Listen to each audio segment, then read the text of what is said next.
we have our king in front of our own pawn. That's actually a good thing because the king's been helping the pawn get down the board. But the problem is the king can't get out of his own way. He wants to go to one of these 4 squares in order to be able to get his pawn to promote, but they're all being guarded by black. So the first step is actually to check the black king away from your own king. Now, it'd be kind of silly for the black king to remain in your neighborhood because if the king goes to the square e6, he would actually do our job for us. He would block the e file. We would simply slide over to e8, and because rook e1 is no longer checked, his own king's in the way, we're going to promote on the next turn. So if we go back, let's give black a better move. Let's have the king slide over to c7. Now, it would be quite silly of us to start walking with our king right here because black would start checking us, we would move, black would check us again, we would move, black would check us again, and we're never going to be able to hide from this big bad wolf.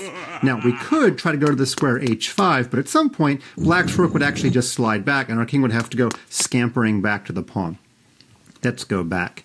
We need to do something very clever here. It's called building a bridge. No, not the Golden Gate Bridge. It doesn't have to be made of steel, but it does have to be made of a very special distance of the king and the rook. The rook belongs on the 4th rank. Rook to d4 is the simplest win. You actually could go to d5, although black's king can harass you, and it becomes a little more complicated. So let's stick with the bridge that I was taught growing up, rook to d4. Now, black doesn't really have much to do. He pretty much just has to play a waiting move. Let's have black play the move rook to g2. Now our king squeaks out of his little home, king to e7.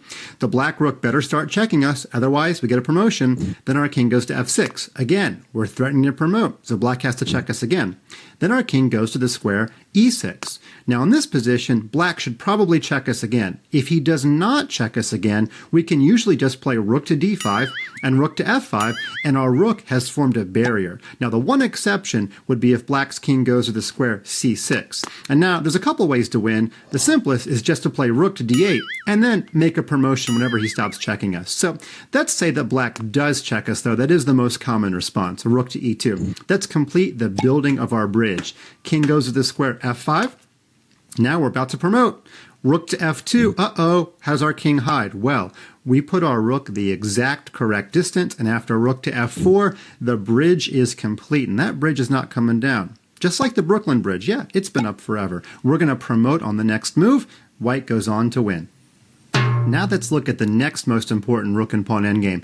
This time we're playing defense, and this one's called the Philidor position, named after that famous chess player. I don't know why, but for some reason Funmaster Mike used to always get this one wrong growing up because my first instinct was always to give check, but actually that's the exact wrong move, because then after the move king to e3, we are facing a checkmate. Now, we can run away from the checkmate by playing a move like king to d1, but after he checks us, our king has to run away, and then black's king moves down the board. Do you notice how black's king is in front of his own pawn?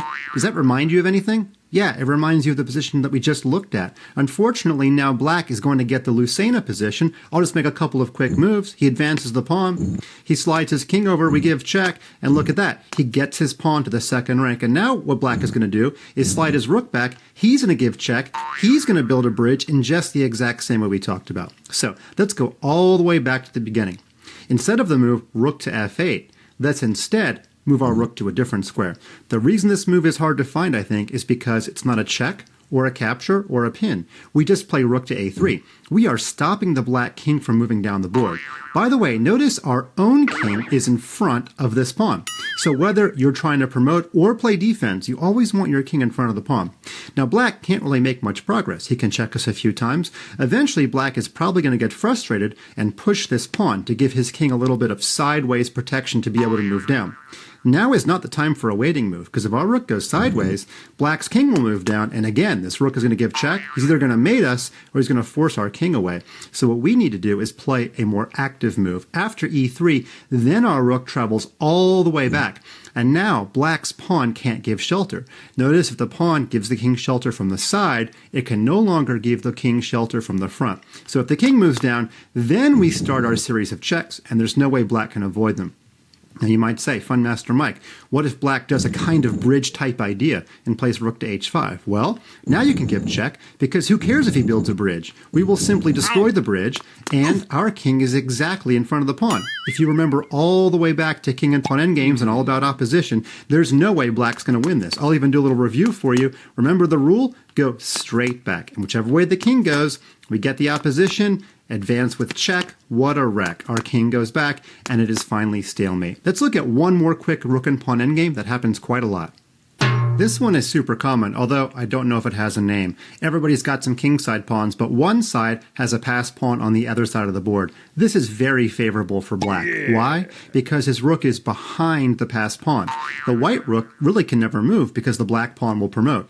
This is pretty hard for white to defend. It's probably just winning. The black king is going to walk his way into the game. If you try to stop him, the king might shift directions and go after the kingside pawns. In fact, even if your king manages to make it all the way to b2, you can still never really capture, because after the rook's trade, your king is going to be way too far away from the remaining pawns. So let's go ahead and call this probably a win for black. But what happens if we switch the placements of the rooks?